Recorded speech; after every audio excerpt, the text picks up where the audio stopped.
Hai, dan saat ini kalian sedang menyaksikan channel Anime and Entertainment. Seperti namanya, channel ini akan membuat video yang membahas seputar anime, film, game, dan hal-hal di dunia entertainment lainnya. Jika kalian tertarik terhadap hal-hal tersebut, maka subscribe channel ini dan nyalakan notifikasi untuk tahu kalau channel ini upload video baru. Dan ditambah lagi kami upload hampir setiap hari, jadi rutin kami akan menemani dan menghibur kalian. Selamat menonton. Hai, dan di tahun 2008, Marvel Cinematic Universe merilis film pertama mereka, yaitu Iron Man, yang memperkenalkan kemunculan dari Cinematic Universe pertama. Ini memancing banyak Cinematic Universe, kemudian bermunculan. Salah satunya di segmen superhero, yaitu DC, yang membangun DC Extended Universe atau DCU di tahun 2013. Dan kali ini kami akan membahas dan mengungkap alasan mengapa DCU bisa sampai kacau. Seperti apa? Langsung saja. Lewat film Man of Steel tahun 2013, DCU membuka universe mereka dengan memperkenalkan karakter Superman. Terlihat di sini, DC mencoba meniru formula dan pola dari MCU. Itu karena sama seperti Iron Man, Superman adalah karakter terkenal dari komik DC dan kedepannya akan menjadi tokoh sentral di cerita DCU.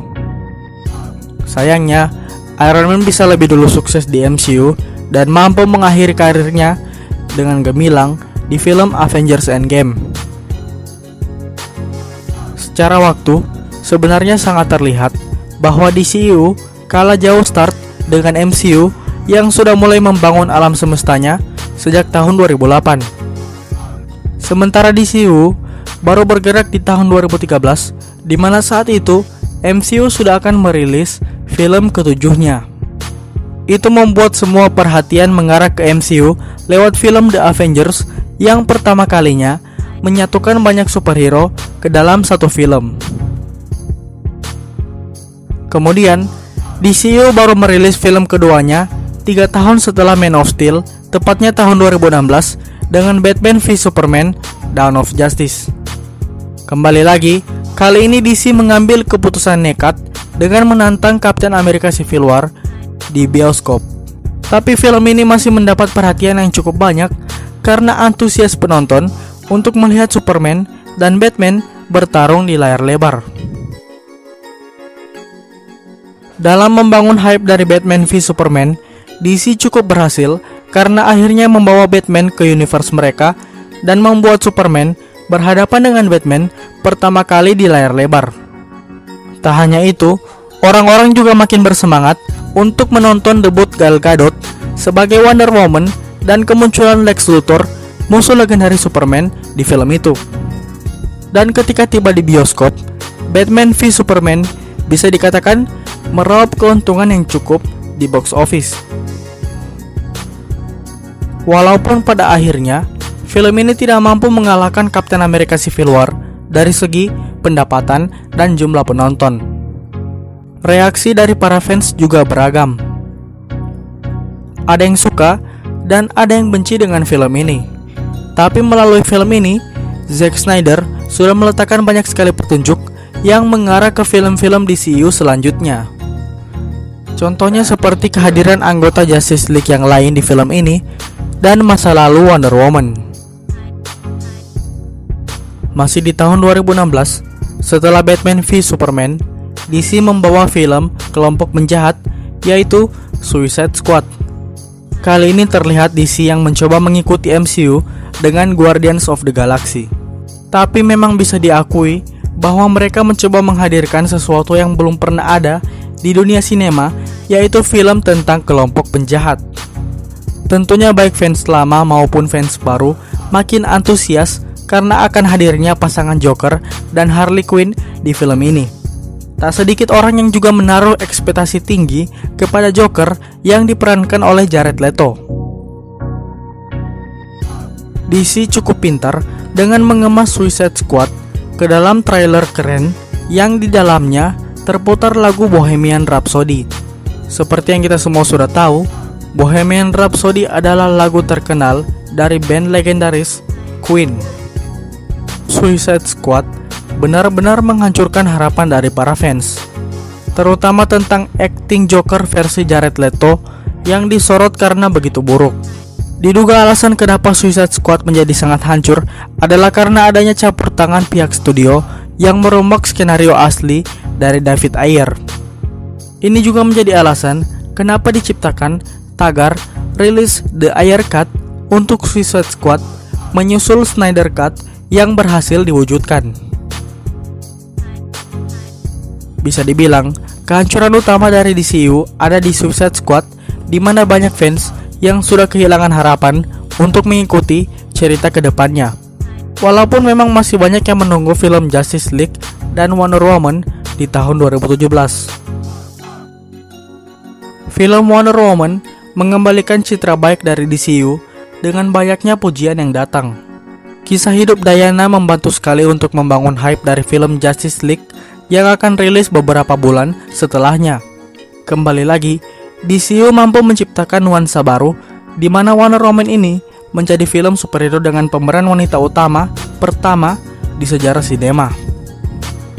Walaupun kemudian MCU menyusul dengan Captain Marvel di tahun 2019. Dan masalah kemudian datang kembali di pengerjaan film Justice League, yaitu sutradara Zack Snyder harus mundur dan diganti oleh sutradara dua film Avengers, yaitu Joss Whedon. Tentunya hal ini kemudian menjadi malapetaka ketika film Justice League dirilis di mana banyak fans yang menghina dan tidak puas dengan film ini. Ternyata Joss Whedon telah melakukan banyak sekali reshoot dan membongkar sebagian besar skenario asli dari Zack Snyder. Syukurlah di tahun 2020 ini, akhirnya studio memutuskan untuk merilis kembali versi Justice League dari Zack Snyder yang nantinya akan bisa kita nikmati di HBO Max di tahun 2021. Tahun 2018, DC hanya merilis satu film DCU, yaitu film solo Aquaman. Sebagian dari penonton Justice League memutuskan untuk meninggalkan DCU, dan sebagian lagi masih ada yang menaruh harapan di film Aquaman. Pasalnya, James Wan yang terkenal dengan film horor Conjuring dan Insidious ditunjuk menjadi sutradara dari film Aquaman.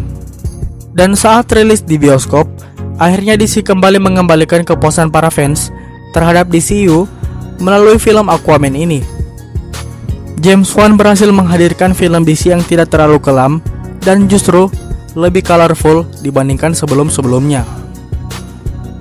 Bahkan, dampak dari kesuksesan film Aquaman adalah akan dibuatnya film spin-off The Trench yang merupakan makhluk di film Aquaman. Kabarnya juga, James Wan akan kembali menjadi sutradara di film The Trench. Dan lebih bagus lagi, The Trench ini nantinya akan menjadi film horor pertama di DCU. Kemudian di tahun 2019, DCU kembali hadir dengan satu film lagi, yaitu Shazam. Uniknya, Shazam mampu membawa nuansa komedi dan humor, yang mana hal tersebut sangat aneh terjadi ke dalam film superhero DC yang biasanya lebih ke arah kelam. Dengan performa dua film mereka, yaitu Shazam dan Aquaman, membuat kepercayaan para penonton untuk kembali menonton DCU akhirnya bisa dikembalikan. Dan di tahun yang sama juga, film Joker yang bukan menjadi bagian dari DCU berhasil meraih banyak pujian, penghargaan, dan keuntungan besar. Jangan lupakan juga bahwa di awal tahun 2020 kemarin, kita sudah dipuaskan dengan film Birds of Prey yang kembali memuaskan para penonton. Kedepannya lagi, akan dibuat lebih banyak proyek film menarik di DCU seperti film solo The Flash atau mungkin sequel Man of Steel. Intinya, performa dari DCU bisa dibilang naik turun. Tidak seperti MCU yang semakin mengalami kenaikan pengikut dan penonton setia. Tapi mulai setelah kehancuran Justice League, tepatnya film Aquaman, sampai ke Birds of Prey, DCU sudah mulai mendapatkan pengikut dan penonton setia yang lebih banyak. Dan kemungkinan besar, sepertinya setelah rilisnya film Justice League versus Zack Snyder, bukan tidak mungkin DCU akan merebut spot dari MCU. Apalagi saat ini, MCU sudah kehilangan beberapa superhero andalan mereka seperti Iron Man dan Captain America. Dan patut ditunggu bagaimana DCU berjalan ke depannya.